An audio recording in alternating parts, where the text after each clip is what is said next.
Hello everyone, welcome back. तो एक नई क्लास में आपका स्वागत है और आज हम लोग ओपैम्प की बातें करेंगे। ओपैम्प मतलब ऑपरेशनल एम्पलीफायर, इसकी बातें करेंगे। इसकी कुछ बहुत इंपॉर्टेंट सवाल देखेंगे, किस तरह से इसके प्रॉब्लम्स को हम लोग सॉल्व करते हैं। और इसके बेसिक सर्किट में बहुत ज़्यादा नहीं घुसेंगे कि किस तरह से ट्रांजिस्टर्स की हेल्प से हम इसको बनाते हैं। हम इसके जो बिल्कुल प्रैक्टिकल एप्लीकेशन वाला पार्ट है वहाँ पे फोकस करेंगे, क्योंकि वहाँ जहाँ से जिस तरह से क्वेश्चंस, क्योंकि अब समय हमारे पास उतना नहीं है कि हम लोग इसका पूरा डिटेल का कॉन्सेप्ट देखें, लेकिन फिर भी इस हद तक हम इसको समझ लेंगे कि हमसे कोई भी एक सवाल ना छूटे इस जो आने वाले हमारे एग्जाम्स है उसमें। ठीक है, तो फर्स्ट ऑफ ऑल शुरुआत करते हैं हम लोग ओपैम्प की। बेसिक से थोड़ी सी बातें करेंगे।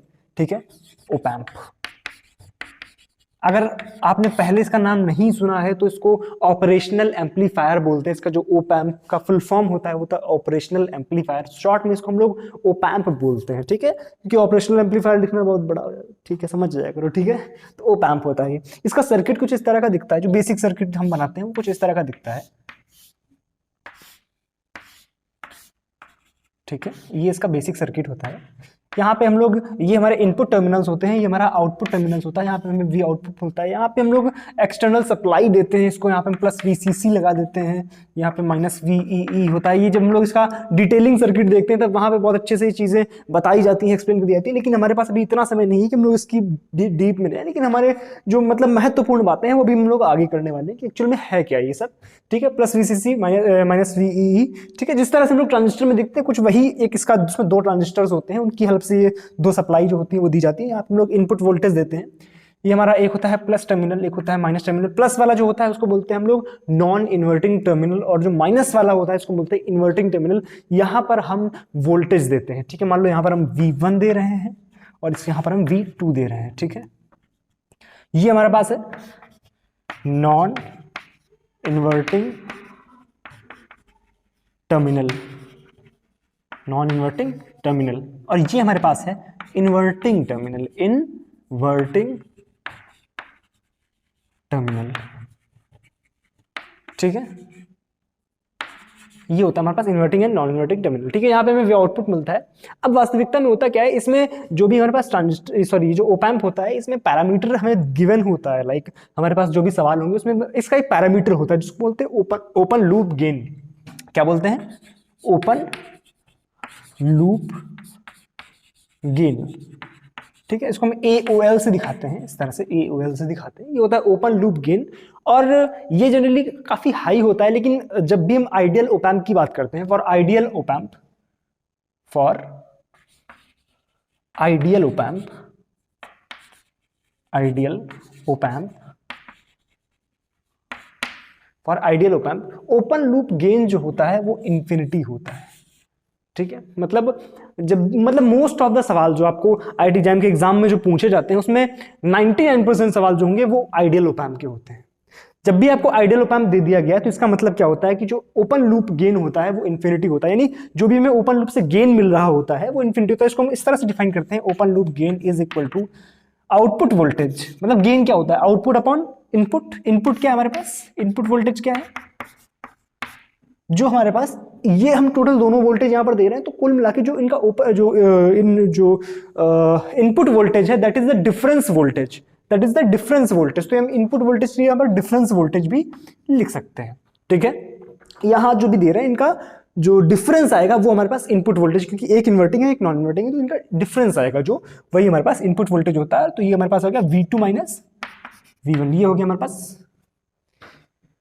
Open loop gain. ठीक है, अब अगर ओपन लूप गेन इंफिनिटी की तरफ टेंड कर रहा है तो एक बात तो हमें समझनी होगी कि आउटपुट होता है वो कभी इंफिनिटी नहीं जाता है। आउटपुट कभी भी इंफिनिटी नहीं जाता है। If AOL tending to infinity, it doesn't mean that, it doesn't implies that VOL tending to infinity, बल्कि इसकी बजाय ये डिफाइन करता है ये कि जो नीचे वाला पोर्शन है वो जीरो की तरफ टेंड कर रहा है, तभी तो पूरी क्वांटिटी इंफिनिटी की तरफ टेंड करेगी। यानी V2 minus V1 tending to zero, it means V2 is equal to V1। यानी यहाँ का जो वोल्टेज है और यहाँ का जो वोल्टेज है वो एक तरह से जब बहुत हाई यहाँ का ओपन लूप गेन होता है तो यहाँ का और यहाँ का वोल्टेज होता है वो बराबर हो जाते हैं।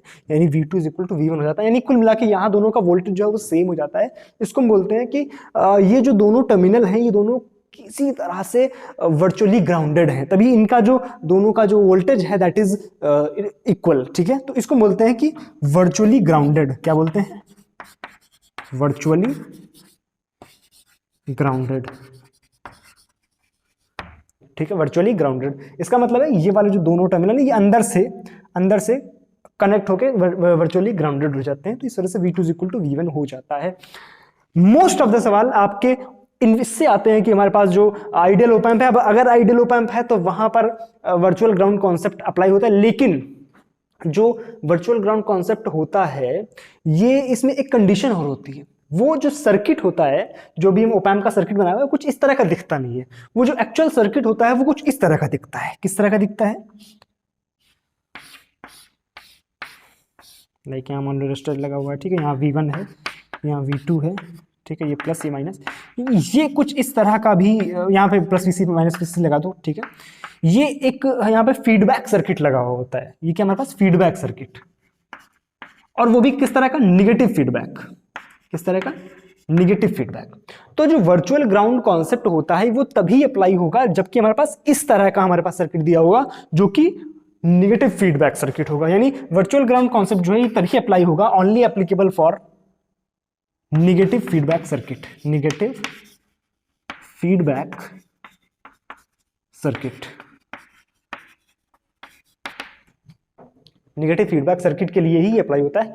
अब ये हो गया इसका बेसिक पोर्शन कि हमें वर्चुअल ग्राउंड कॉन्सेप्ट कब लगाना है? जब हमारे पास ओपन लूप गेन इन्फिनिटी दिया हो और जो सर्किट हो वो हमारा निगेटिव फीडबैक सर्किट हो, तभी हमारे पास वर्चुअल ग्राउंड कॉन्सेप्ट जो होता है वो अप्लाई हो सकता है। क्या यहां तक की बात क्लियर है?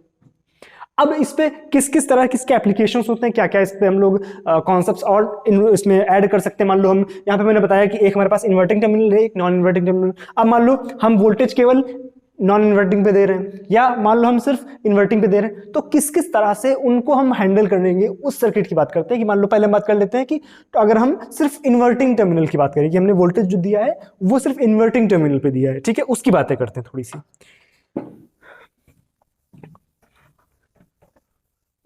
तो पहली बात तो ये कंसीडर करना कि अब जो भी मैं बातें करूंगा वो आइडियल ओप एम्प के लिए करूंगा, ठीक है।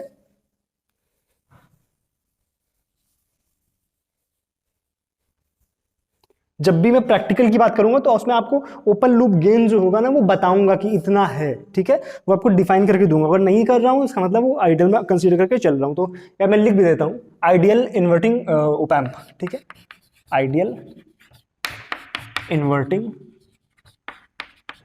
ओप एम्प,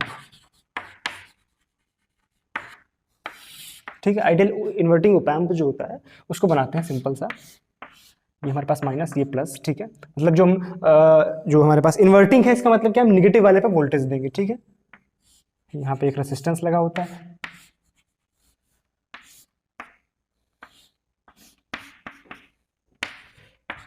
ये हमारे पास इनपुट वोल्टेज, ये हमारे पास यहाँ पे आउटपुट वोल्टेज मिल रहा होगा।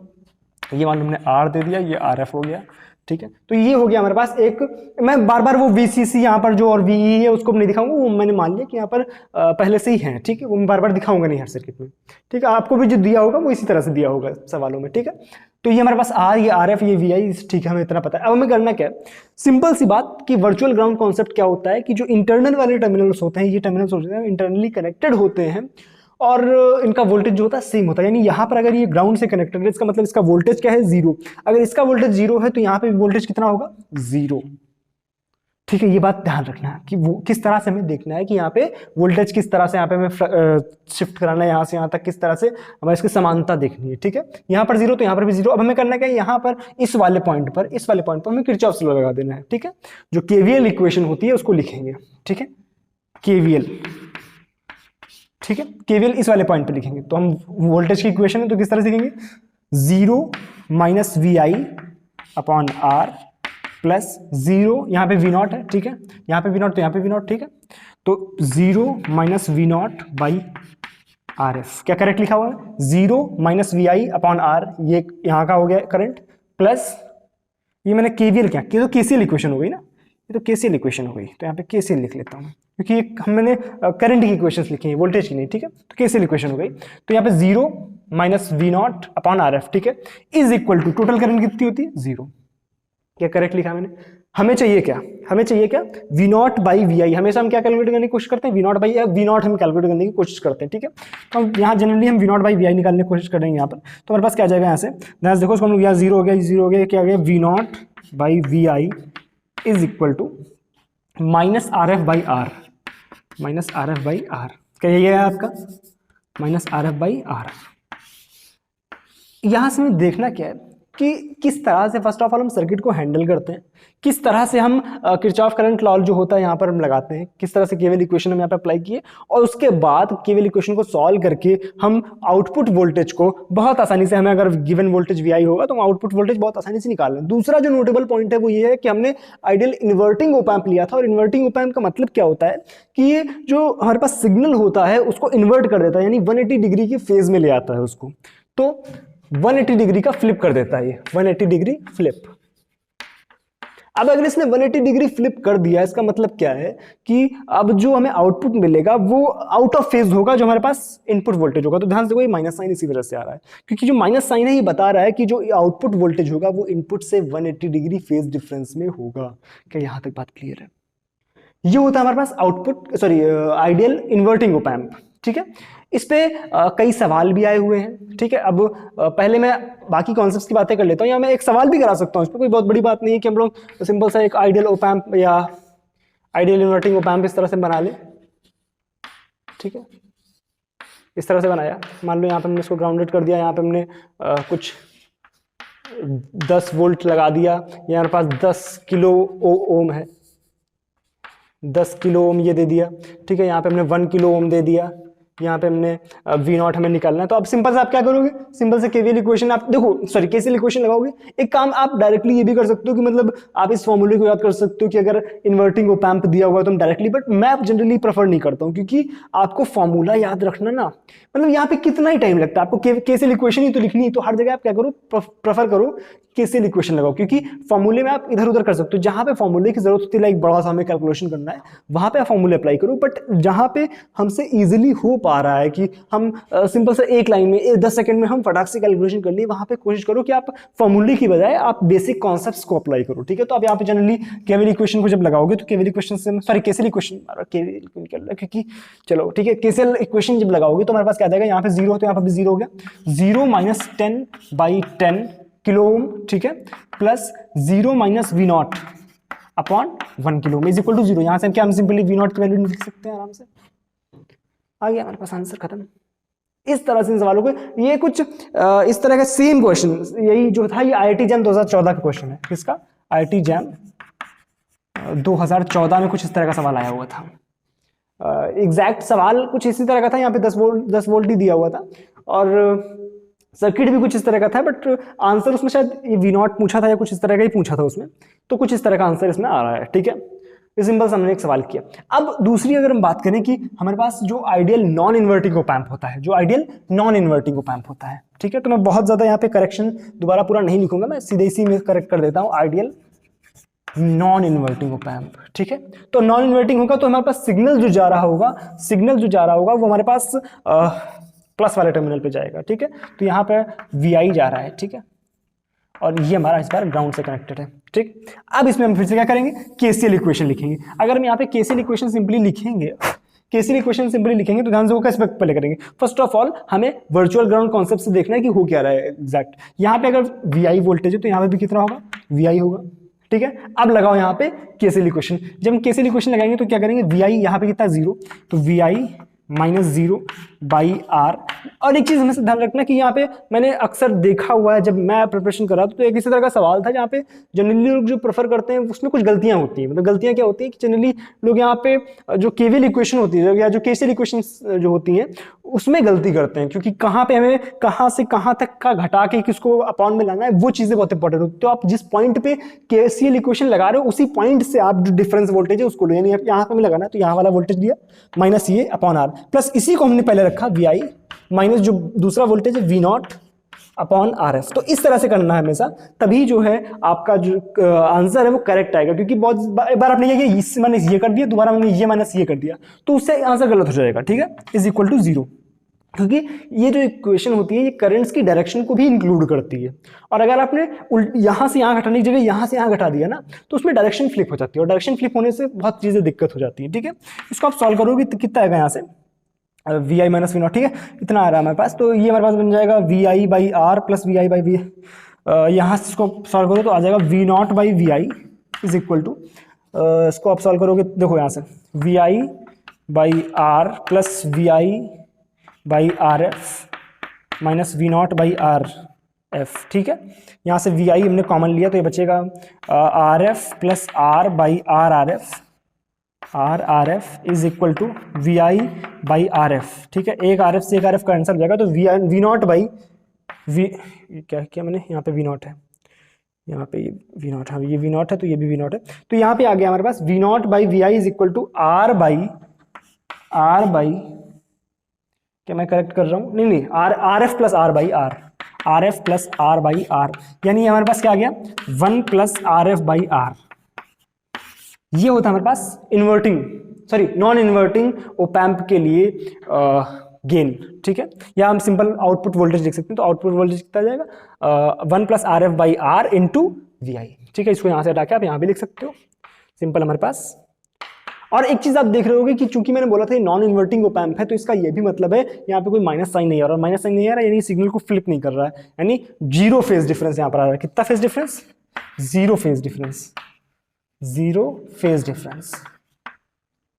क्या यहाँ तो बात क्लियर? इसमें भी सिंपल से सवाल कर सकते हैं, पर कोई दिक्कत नहीं। मैं आपको सोच रहा हूँ कि सारे सवाल एक साथ ही कराता हूँ, ठीक है, क्योंकि कुछ अच्छे सवाल हैं जो आईटी जैम में आए हुए हैं, इस पर मैं सवाल ऐसे कर सकते हैं, लेकिन आईटी जैम के सवाल मैं सोच रहा हूँ कराऊँ, क्योंकि एक साथ सारे सवाल कर लेंगे। हालांकि मुझे एग्जैक्टली डाटा तो नहीं याद है सवालों का, बट मुझे सवालों का पैटर्न याद है, किस किस पैटर्न पे सवाल आए हुए हैं। ठीक है, तो मैंने एक दो मैं कॉन्सेप्ट्स और बता देता हूँ, फिर मैं सारे सवाल कराता हूँ। ठीक है, तो ये होता है हमारे पास नॉन इन्वर्टिंग ओपैम्प। ठीक है, अब अगली बात हम करते हैं एक जो ओपैम्प है उसका एप्लीकेशन पोर्शन। ठीक है, हमारे पास दो तरह के ओपैम्प हो सकते हैं, एक इन्वर्टिंग हो सकता है, यानी जब हमारे पास नेगेटिव वाले टर्मिनल पे वोल्टेज दे, दूसरा हमारे पास हो सकता है नॉन इन्वर्टिंग, जब हम पॉजिटिव वाले टर्मिनल पे वोल्टेज दे। अब इनके एप्लीकेशंस भी डिफरेंट होते हैं, इसके एप्लीकेशन भी होते हैं डिफरेंट।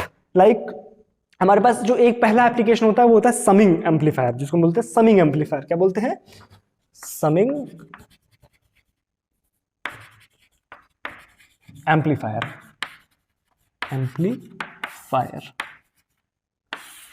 ठीक है, समिंग एम्पलीफायर का मतलब क्या होता है कि हम लाइक इसमें कुछ सिग्नल्स देते हैं, लाइक हमने एक सिग्नल दिया, दूसरा सिग्नल दिया, तीसरा सिग्नल दिया, इन तीनों सिग्नल को जो आउटपुट होगा उन तीनों सिग्नल को जोड़ देता है, ये हमारे पास समिंग एम्पलीफायर होता है। जब मैं अपने प्रैक्टिकल्स वगैरह कर रहा था तो वहां पे मैंने जब ये इनके बहुत अच्छे से इनके जब मैंने यहाँ एक कुछ वोल्टेज लगाया, यहाँ दूसरा वोल्टेज लगाया, तीसरा, जब मेरे को आउटपुट मिला, मतलब देख के बड़ा मजा आता है यार, कितना मस्त ये कॉन्सेप्ट है कि मैंने 3 वोल्टेज लिए, इनको जोड़ करके ये फाइनल रिजल्ट आ रहा है, और वो एक्चुअल में भी वही आता है, तो मतलब बड़ी मजा आती है। अभी जब आप कॉन्सेप्ट देख रहे हो, इनको जब आप प्रैक्टिकली अप्लाई करोगे, ठीक है, जब आप इसके जो एप्लीकेशन पोर्शन है वो देखोगे, लाइक जो प्रैक्टिकल करोगे इनकी, तब और मजा आएगा इसमें। ठीक है, अभी हालांकि हम लोग प्रैक्टिकल नहीं कर सकते यहाँ पर। चलो देखो, मान लो हमारे पास कुछ इस तरह का सर्किट है, ठीक है, इस तरह का मान लो, और हमने यहाँ पे कुछ सिग्नल दिए, 3 सिग्नल मान लो हम लोग दिए, या कुछ भी मान लो n सिग्नल दिए। ठीक है, तो मान लो ये R1 है, ये R2 है, या 3 ही मान लो, सिंपल समझ आएगा आसानी से। यहाँ पे V1 दिया, यहाँ पे V2 दिया, यहाँ पे V3 दिया। ठीक है, इसको हमने ग्राउंड से कनेक्ट कर दिया, और मान लो यहाँ पे हमने एक रेसिस्टेंस और लगा दिया, या सिंपल ऐसे मान लो कि यहाँ पे हमने RF लगा दिया। ठीक है, ये हमारे पास RF हो गया, और बस इतना बहुत है। ठीक है, ये 3 सिग्नल दिया, हमें देखना है कि आउटपुट वोल्टेज कितना आ रहा है। हमने 3 यहाँ पे सिग्नल्स यहाँ पे दिए हुए, V1, V2 और V3। अब हमें देखना है कि आउटपुट वोल्टेज हमारे पास कितना आता है। ठीक है, जरा देखते हैं, इसको सॉल्व करते हैं क्या क्या आएगा। हमारे पास वर्चुअल ग्राउंड कॉन्सेप्ट, यहाँ पे 0, यहाँ पे भी 0 हो गया। ठीक है, लिखेंगे इसको 0 minus V1 by R1 plus 0 minus V2 by R2 plus 0 minus V3 by R3 is plus 0 minus V0 by RF। Correct है, कोई दिक्कत यहाँ तक? अच्छा, इज इक्वल टू 0, तो हमारे पास यहां से क्या आ जाएगा? हमारे पास सिंपल आ जाएगा यहां से V0 by RF is equal to minus में से कॉमन आ जाएगा, minus V1 by R1 plus V2 by R2 plus V3 by R3, ये आया हमारे पास। ठीक है, ये RF को आप उधर भी ले जाओ, कुछ खास वो नहीं बनेगा। ठीक है, इसके बाद क्या कर सकते हैं अपन, अब इसमें जनरली हम करते क्या, देखो एक बात ध्यान रखना कि जब भी हमें इस तरह का सर्किट डिजाइन करना होता है तो हम सारे जो भी रेसिस्टेंसेस होते हैं वो खुद से बनाते हैं। लाइक बनाने का मतलब क्या, खुद से लगाते हैं, लाइक खुद से चूज करते हैं। लाइक R1 हमने खुद वहाँ पे ऐसे करके चूज किया होता है। ठीक है, मतलब जब भी एक करते कैसे, सिंपल है, एक नुस्खा होता है इसका। ठीक है, एक ब्रेडबोर्ड लेते हैं, ओप एम्प लेते हैं, ठीक है, और सारे जो रेसिस्टेंस होते हैं वो खुद चूज करते हैं और इस अकॉर्डिंग चूज करते हैं कि हमें उन सारे वोल्टेजेस को जो भी हम यहाँ पे अप्लाई करेंगे उनको हमें जोड़ना होता है। ठीक है, तो हम जो रेसिस्टेंस होगा अपने क्वालिटी से, मतलब अपने अकॉर्डिंग चूज करेंगे, तो हम इस तरह से चूज करते हैं कि सारे रेसिस्टेंस जो है सेम हो। यानी मान लो हमने 1 किलो ओम लिया तो सारे रेसिस्टेंस हमने 1 किलो ओम के लिए लिया, तो R1 R2 R3 सारे हमने RF सारे हमने 1 किलो ओम के लिए लिए होते हैं। तो अगर हम सारे वोल्टेजेस सेम लेंगे तो यहाँ पर क्या आ जाएगा, V0 इज इक्वल टू यहाँ पे भी आ जाए R1 R2 सारे बराबर हो जाएंगे, तो सब कैंसिल आउट हो जाएंगे। क्या जाएगा हमारे पास, minus V1 plus V2 plus V3, या इसको हम लिख सकते हैं सीधे V0 is equal to summation minus summation from I is equal to 1 to 3 VI। अब यहाँ पे n होगा तो I यहाँ पे ऊपर n हो जाएगा, simple V1 plus V2 plus V3। और एक चीज आपने नोटिस करी होगी, यहाँ पे माइनस साइन आ रहा है। माइनस साइन क्यों आ रहा है, क्योंकि यहाँ पर जो तीनों सिग्नल हम लोगों ने दिए वो माइनस वाले पे दिए, अगर प्लस वाले पे देंगे तो यहाँ पे माइनस नहीं आएगा। ठीक है, अगर मतलब इन्वर्टिंग टर्मिनल पे हमने दिए तो यहाँ पे एक माइनस साइन आ रहा है, अगर इन्वर्टिंग टर्मिनल पे नहीं देते तो यहाँ पे माइनस साइन नहीं आता, यहाँ पे प्लस साइन आता है। ठीक है, यहाँ तक बात क्लियर है। अब इसका जो एक अगला एप्लीकेशन होता है दैट इज डिफरेंशिएटर। क्या होता है, डिफरेंशिएटर। डिफरेंशिएटर किस तरह का सर्किट होता है, मतलब डिफरेंशिएटर का मतलब क्या होता है, जैसे हमने कोई सिग्नल दिया, क्या किया हमने, कोई सिग्नल दिया, और सिग्नल जनरली हमें डिफरेंशिएट करके उसको, जो भी सिग्नल आउटपुट आता है उसको हम लोग CRO से कनेक्ट करते हैं। जो भी पहले हमने सर्किट इधर बनाया उसको हम लोग CRO से कनेक्ट किया, CRO जो कैथोड रे ऑसिलोस्कोप होता है उससे कनेक्ट किया, तो हम देखते हैं कि जो भी हम सिग्नल दे रहे हैं इनपुट वाला उसका डिफरेंशिएशन आ रहा है। लाइक हमने सिग्नल दिया कुछ इस तरह का, हमने सिग्नल दिया कुछ इस तरह का। ठीक है, ये किस तरह का सिग्नल है हमारे पास, साइनोसॉइडल। ठीक है, या साइनोसॉइडल इतना अच्छे से नहीं समझ आएगा तो आप ऐसे समझो कि मान लो हमने सिग्नल दिया कुछ इस तरह का। ठीक है, ये हमारे पास क्या लीनियर फंक्शन है, और लीनियर को जब आप डिफरेंशिएट करोगे, लीनियर को जब आप डिफरेंशिएट करोगे तो कांस्टेंट आता है, तो हमारे पास जो आउटपुट आएगा हमारे पास बिल्कुल कांस्टेंट इस तरह का चला आएगा। ठीक है, जो आउटपुट आएगा वो कांस्टेंट आता है। तो इस तरह के रिजल्ट्स जब आप देखोगे तो आपको और मजा आएगा। CRO से इसको कनेक्ट करके हम इस तरह के रिजल्ट्स देखते हैं। तो अब सर्किट किस तरह से डिजाइन करते हैं उसको देखो। देखो डिफरेंशिएटर,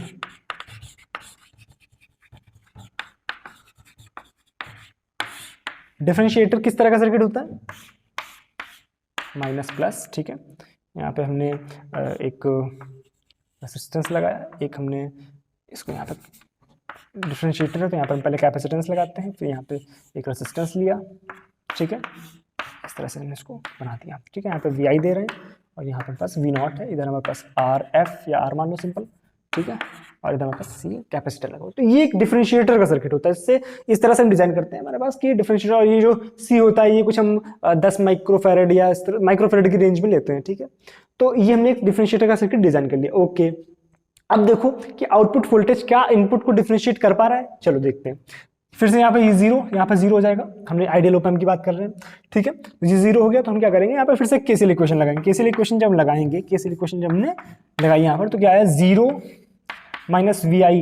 एक मिनट, इसको आप ऐसे करो, 0 माइनस VI अपॉन, या ऐसे समझ लो, यहाँ पे मैं लिखनी करंट ही है। ठीक है, तो हम सिंपल एक बात कर लेते हैं, मान लेते हैं यहाँ पे करंट हम I नोट कर ली, हमने I1 नोट कर ली, तो यहाँ की करंट हो गई I1। ठीक है, प्लस यहाँ की करंट हो गई 0 minus V0 by R is equal to 0। और करंट क्या होती है, करंट क्या होती है, dq by dt, dq by dt minus V0 by R, minus V0 by R is equal to 0।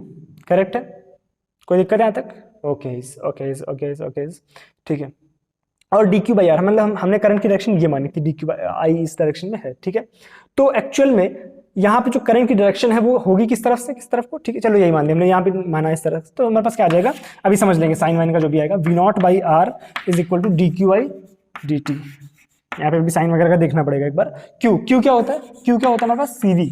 ठीक है, सी वी, ठीक है, वी, और यहाँ पे वी क्या है, वी क्या है, इनका डिफरेंस वोल्टेज, वी क्या है यहाँ पे डिफरेंस वोल्टेज, तो क्या आ जाएगा सी डी वी, वी क्या लिखेंगे 0 माइनस वी आई, यहाँ पे ध्यान रखना, इसी वजह से मैंने यहाँ पे कुछ साइन वगैरह का लोचा नहीं किया था, अब देखना साइन, क्योंकि वी जो होगा हम क्या लिखेंगे 0 माइनस वी आई, ठीक है, क्योंकि जिस डायरेक्शन में हम केसीएल इक्वेशन लगा रहे हैं उसी डायरेक्शन में उसका डिफरेंस लिखेंगे, ठीक है, तो डी 0 माइनस वी आई यानी माइनस वी आई, तो माइनस आगे आ जाएगा, तो minus D V I by D T V naught, तो हमारे पास वी बाई आर, तो यहाँ से वी नॉट कितना आ जाएगा, minus C R D V I by D T.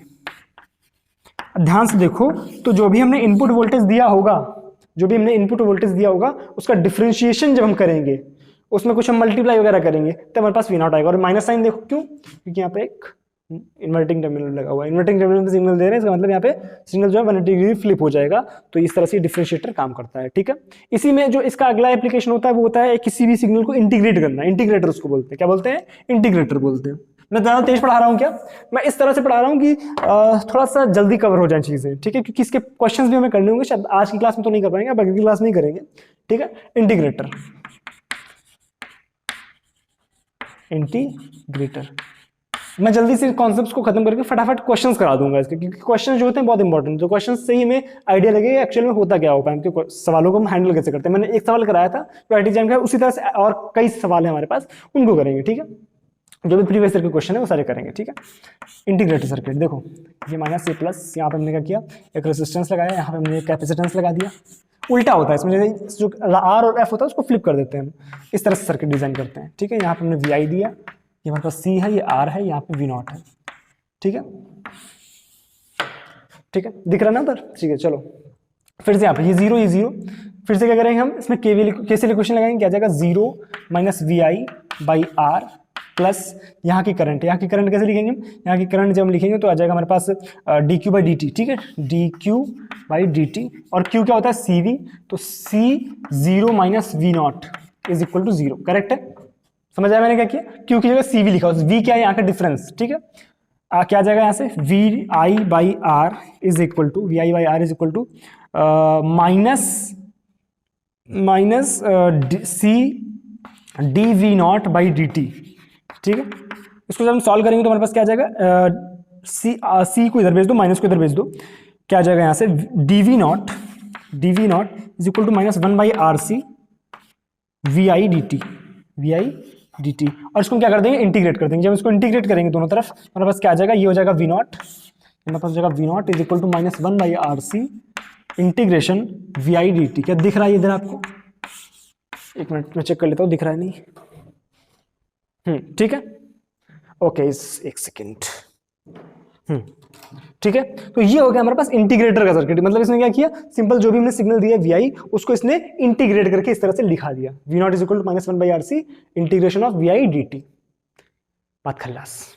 तो इस तरह से हम इसके कुछ मेजर एप्लीकेशन होते हैं, लाइक डिफरेंशिएटर होता है, इंटीग्रेटर होता है, समिंग एम्पलीफायर होता है, इन सब को इस तरह से हम समझते हैं कि किस किस तरह से, देखो समझना क्या है एक्चुअल में, कोई भी क्वेश्चन आएगा तो हमें करना क्या एक्चुअल में कि पहले देखना है कि जो हमारे पास ओप एम्प दिया हुआ है वो आइडियल है नहीं है, अगर आइडियल है तो हम अब देखेंगे इसमें फीडबैक जो है वो नेगेटिव फीडबैक है नहीं, अगर है ये सारी चीज़ें हमारे पास संतुलित हो रही हैं तो हम क्या करेंगे, वहाँ पर सिंपल से वर्चुअल ग्राउंड कॉन्सेप्ट लगा देंगे। वर्चुअल ग्राउंड कॉन्सेप्ट से क्या होगा, हमारे पास चीज़ें बहुत आसान हो जाएंगी। अब हम वहाँ पे केसीएल इक्वेशन सिंपल लगा देंगे। जब भी हम केसीएल इक्वेशन लगाते हैं तो केसीएल इक्वेशन से हमारे पास जो सॉल्यूशन है वी नॉट का, वो वी आई के टर्म्स में तुरंत का तुरंत आ जाता है। इतना करना होता है। अब इसको जो सवाल है वो हम लोग अगली क्लास में करेंगे, ठीक है। आज की क्लास में इतना ही रखते हैं।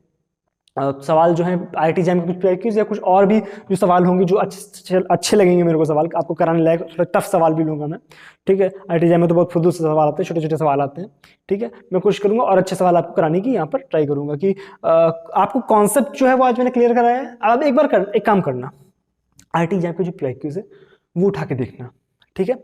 अगर हो रहे हैं, मतलब मेरा जहां तक अनुमान है आपसे वो सारे सवाल हो जाने चाहिए, कोई भी ऐसा सवाल नहीं है जो आपसे ना हो, बहुत सिंपल सवाल होते हैं। अब आप एक बार PIQs को ट्राई करना, जब आप ट्राई कर लेना उसके बाद मैं अगली क्लास में उन सबको एक बार कराऊंगा, फिर आप देखना कि आप कर पा रहे थे या नहीं कर पा रहे थे, ठीक है। चलो मिलते हैं अगली क्लास में, तब तक के लिए thank you so much, bye bye.